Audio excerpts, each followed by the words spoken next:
Mama Titi was not a lazy woman, oh. She loved her baby, but she also loved her sleep.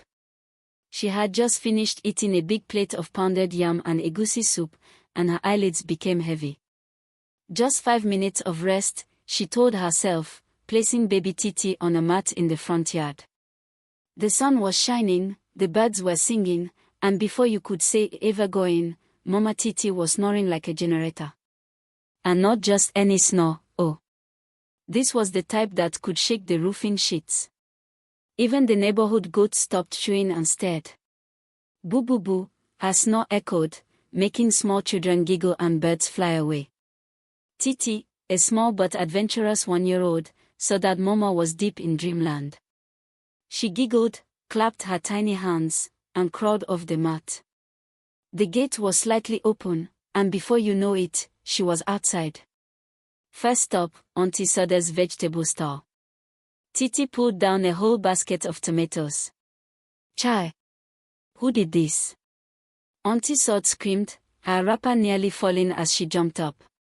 She turned, ready to rain insults, but only saw a tiny figure crawling away at lightning speed. Oh! Is that not Mama Titi's child?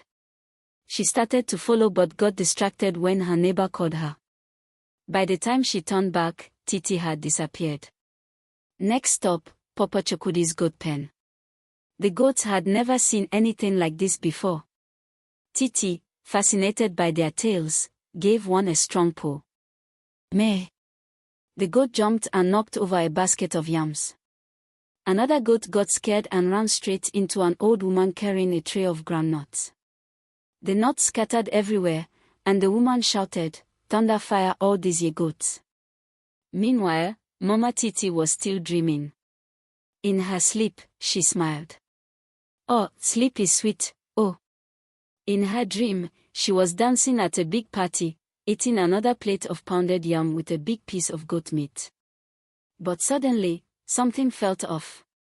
People were shouting in her dream. Mama Titi! Mama Titi! Where is your baby? The voices got louder. She jerked awake, blinking in confusion. The shouting was real.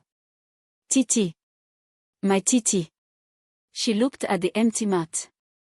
Oh! Where is my baby? She ran out, wrapper almost falling off her waist. The way she jumped up, you would think she had seen a ghost. She searched the compound. No baby.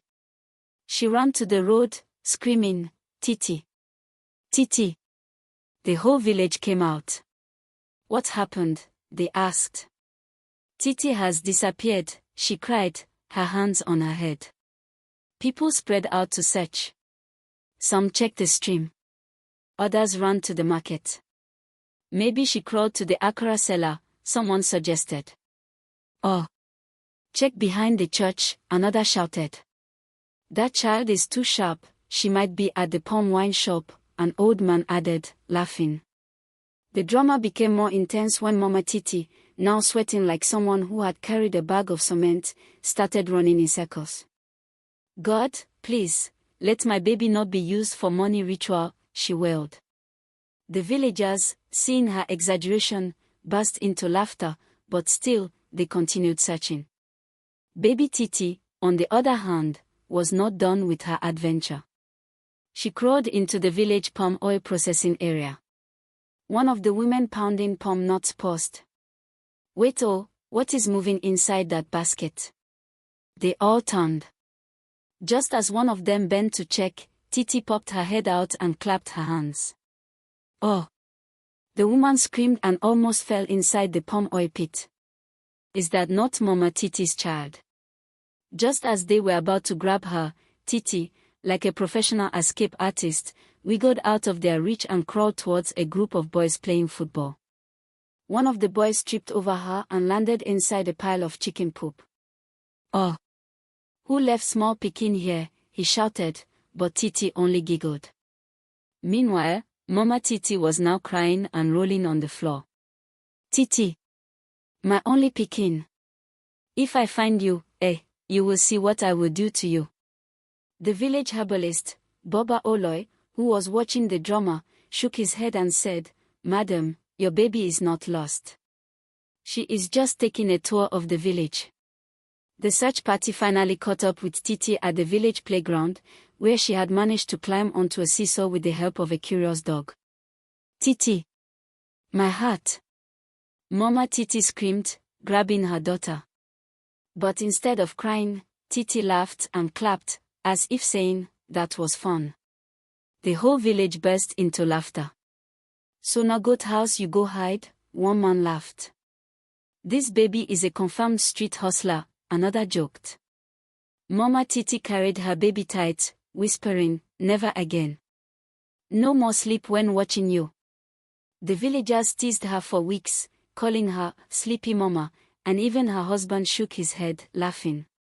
As for Titi, she didn't stop her mischief, but at least Mama Titi never slept on duty again.